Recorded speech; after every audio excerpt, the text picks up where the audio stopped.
A new book today. Last Stop on Market Street.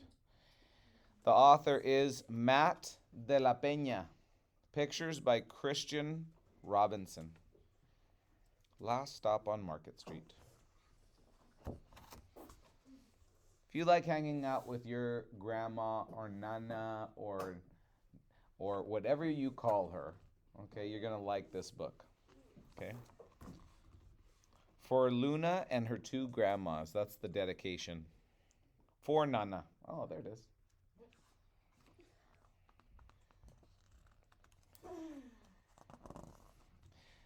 CJ pushed through the church doors, skipped down the steps. The outside air smelled like freedom, but it also smelled like rain, which freckled CJ's shirt and dripped down his nose. He ducked under his Nana's umbrella, saying, "How come we gotta wait for the bus in all this wet?" "Trees get thirsty too," his Nana told him. "Don't you see that big one drinking through a straw?" CJ looked for a long time, but he never saw a straw. From the bus stop, he watched the water pool on flower petals, watched rain patter against the windscreen of a nearby car. His friend Colby climbed in, gave CJ a wave, and drove off with his dad. "Nana, how come we don't got a car?" "Boy, what do you need a car for? We got a bus that breathes fire and old Mr. Dennis, who always has a trick for you." The bus creaked to a stop in front of them. It sighed and sagged and the doors swung open. Have you guys ever ridden the bus before? Okay. "What's that I see?" Mr. Dennis asked. He pulled a coin from behind CJ's ear and placed it in his palm. Nana laughed her deep laugh, ha ha ha, and pushed CJ along. They sat right up front. The man across the way was tuning a guitar.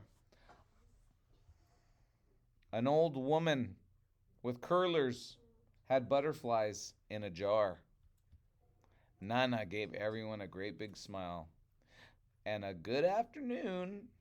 She made sure CJ did the same. It's very polite to say good afternoon or good morning or good evening. The bus lurched forward and stopped, lurched forward and stopped. Nana hummed as she knitted. "How come we always gotta go here after church?" CJ said. Miguel and Colby never had to go nowhere. "I feel sorry for those boys," she told him. "They'll never get a chance to meet Bobo or the Sunglass Man. And I hear Trixie got herself a brand new hat." CJ stared out the window, feeling sorry for himself. He watched the cars zip by on either side, watched a group of boys hop curbs on bikes. A man climbed aboard with a spotted dog. CJ gave up his seat. "How come that man can't see?" "Boy, what do you know about seeing?" "What do you know about seeing?" Nana told him. "Some people watch the world with their ears." "That's a fact. Their noses, too," the man said, sniffing at the air. "That's a mighty fine perfume you're wearing today, ma'am." Nana squeezed the man's hand and laughed her deep laugh. Ha, ha, ha.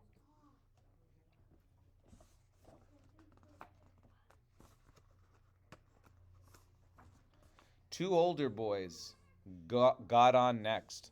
CJ watched as they moved on by and stood in the back.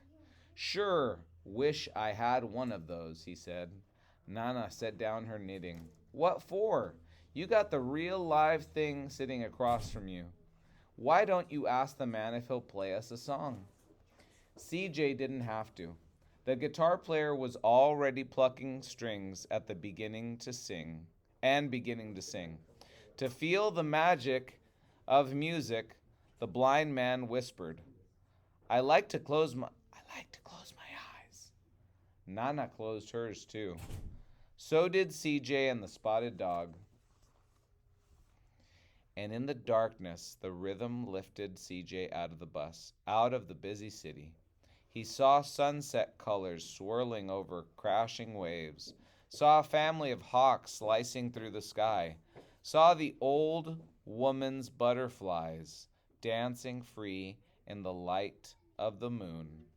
CJ's chest grew full, and he was lost in the sound, and the sound gave him the feeling of magic. The feeling of magic. The song ended, and CJ opened his eyes. Everyone on the bus clapped, even the boys in the back. Nana glanced at the coin in CJ's palm. CJ dropped it in the man's hat. "Last stop on Market Street," Mr. Dennis called.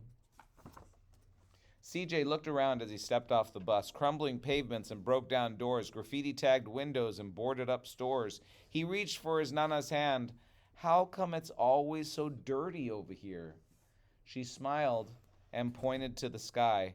"Sometimes when you're surrounded by dirt, CJ, you're a better witness for what's beautiful." Does that make sense to you guys? When you're surrounded by dirt, you're a better witness to what is beautiful. CJ saw the perfect rainbow arching over their soup kitchen.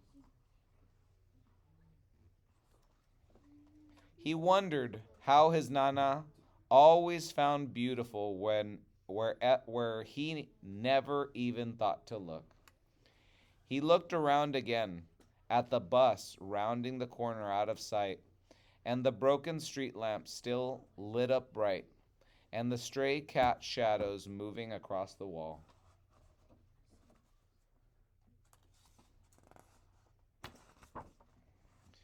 When he spotted their familiar faces in the window, he said, "I'm glad we came." See, is CJ changing his mind? He thought his Nana might laugh, her deep laugh, but she didn't. She patted him on the head and told him, "Me too, CJ. Now come on." The end. And that was Last Stop on Market Street. CJ and his grandma take bus rides together, discovering the beauty and wonder of their vibrant neighborhood. Guys, this is a really nice story about a boy and his grandma. Hopefully, I have some authors in the room that will write some stories about their families, maybe in the future. And that is why we should read and write every single day.